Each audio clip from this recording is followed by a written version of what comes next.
Most of the epic fails I witnessed during my corporate executive career were a direct consequence of unclear or shared accountabilities. Whenever you try to split the accountability for delivering an outcome to more than one person, gaps and overlaps begin to form.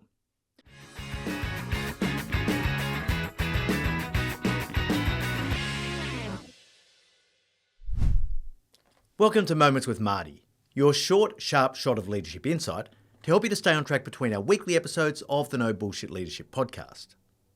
Collaboration is a critical ingredient for working successfully in complex organisations. But you should never sacrifice accountability in order to increase collaboration.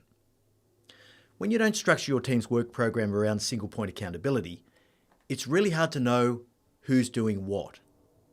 Accountabilities become more opaque and confused and misunderstood. And of course, performance suffers accordingly. From low-level part-time job sharing to co-CEOs of major global businesses, we can see the hazards of trying to share accountabilities. Humans just aren't particularly good at it for some reason. The concept of job sharing is a really good place to start.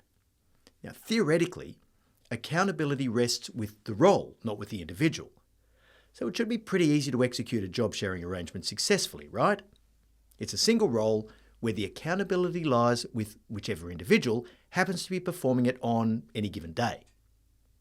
But even splitting accountability at this level of simplicity has its issues.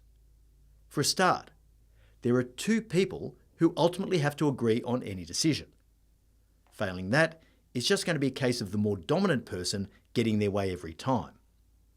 And of course, everyone else works out pretty quickly how to play mum off against dad.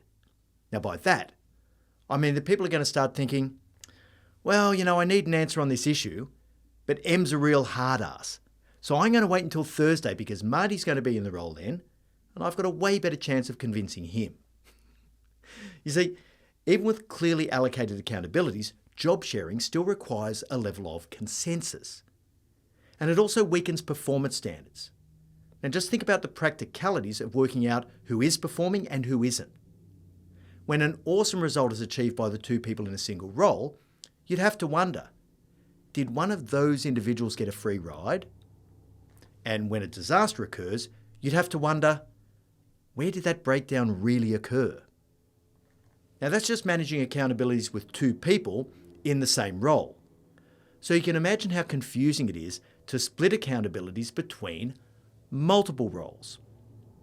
Most of the epic fails I witnessed during my corporate executive career were a direct consequence of unclear or shared accountabilities. Whenever you try to split the accountability for delivering an outcome to more than one person, gaps and overlaps begin to form.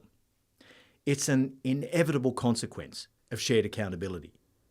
But even more damaging is the difference in attitude, energy, and culture when accountabilities are shared. People relax. Now, they may work diligently and they may work hard, and they may even give you what they think is their best effort. But there's always going to be that little voice in their head saying, this issue is someone else's problem. You need one head to pat and one ass to kick. When someone feels individually accountable, their energy changes. They become more focused and more diligent. When something goes wrong, there's a natural sense of urgency to either resolve it quickly or to escalate the issue to you. And that drives a better tempo for the team as well. Single point accountability demands that there is one and only one name next to every major outcome that has to be achieved. And when you manage those accountabilities, it lays the foundation for building a no blame, no excuses culture. Look, if you just want your people to be able to come to work and feel good about contributing in a team environment and to do the things they're comfortable with, then shared accountabilities are just the ticket. But if it's performance you're after, you won't find it by spreading the accountability for outcomes across multiple people. For more depth on this insight, have a listen to episode 230 of the No Bullshit Leadership podcast, Too Many Cooks. We'll leave a link in the show notes.